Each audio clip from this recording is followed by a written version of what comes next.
Okay, ini membawa kepada terbentuknya apa yang dikatakan sebagai Republik Ketiga Perancis yang diketuai oleh Louis Napoleon. Pada Jun 1851, beliau gagal dalam percubaannya untuk melanjutkan tempoh jawatannya. Usul yang dikemukakan tidak mendapat sokongan majoriti Majlis Perwakilan. Jadi pada 2 Disember 1851, beliau berjaya melancarkan rampasan kuasa dengan menahan golongan yang menentangnya. Pasukan tentera di bawah pimpinan Saint Arnaud ditempatkan di tempat-tempat strategik di sekitar kota Paris. Ini kejayaan ini beliau berjaya mengawal penentang-penentang di Paris dan kawasan-kawasan lain. Jadi setelah dia berjaya mewujudkan keamanan dengan meletakkan tentera di beberapa kawasan yang penting, satu pemungutan suara telah diadakan. Dalam pemungutan suara itu, 92% penduduk Perancis menyokong tindakan Louis Napoleon. Jadi pada Jun 1852, beliau telah menggubal perlembagaan baru yang membawa kepada pemerintahan diktator di Perancis. Ini sekali lagi, Perancis berada dalam sebuah bentuk pemerintahan yang diketuai oleh seorang diktator. Beliau telah mengadakan lawatan ke seluruh Perancis pada September 1852 dan pada 2 November 1852, pungutan suara menunjukkan 8 juta penduduk Perancis menyokong dasar pembentukan empire. Ini melahirkan apa dikatakan sebagai Republik Ketiga Perancis yang ditubuhkan pada tahun 1875.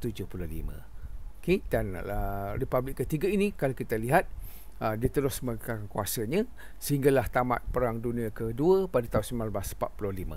Ini keadaan telah berubah pada waktu itu.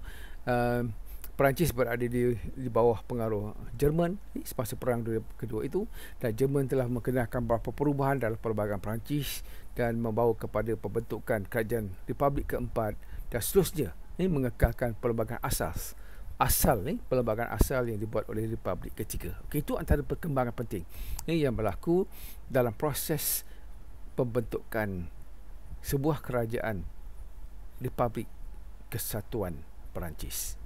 Jadi kita jumpa lagi dan sampai setakat ini untuk memahami apa yang saya katakan sebagai proses pembentukan sebuah negara kesatuan Perancis daripada tahun 1789, itu apabila berlakunya Revolusi Perancis yang menamatkan sistem beraja ataupun monarki di Perancis dan beralihkan kerajaan itu kepada kerajaan revolusi yang tidak menjamin kestabilan politik di Perancis. Dan ini membawa kepada pengambilan kuasa oleh Napoleon Bonaparte. Dan apabila Napoleon tewas dalam Perang Waterloo, sekali lagi ketidakstabilan politik itu berlaku di Perancis. Dengan melalui Republik Kedua dan juga Republik Ketiga. Sehinggalah berakhirnya Perang Dunia Kedua.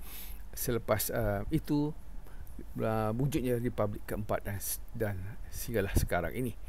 Jadi apa yang berlaku di Perancis ini kita lihat adalah satu proses. Dia mana raja, golongan bangsawan, gereja dan juga rakyat biasa dalam 3 estet yang saya katakan sebelum ini, iaitu estet pertama, estet kedua, estet ketiga yang membentuk Parlimen Perancis, ini telah mengalami perubahan dalam usaha mereka untuk melahirkan atau mewujudkan satu sistem pemerintahan yang boleh diterima oleh semua pihak yang saya sebutkan tadi, melalui proses demokrasi, iaitu melalui pilihan raya untuk memilih pemimpin untuk mewakili mereka dalam pemerintahan. Bermula dengan National Assembly, kemudian terbentuknya Dewan Perundangan, dan yang ketiga melalui Conventional, satu perlembagaan convention, dan akhirnya mereka cuba melahirkan juga sebuah negara kesatuan yang baru melalui kerajaan directory.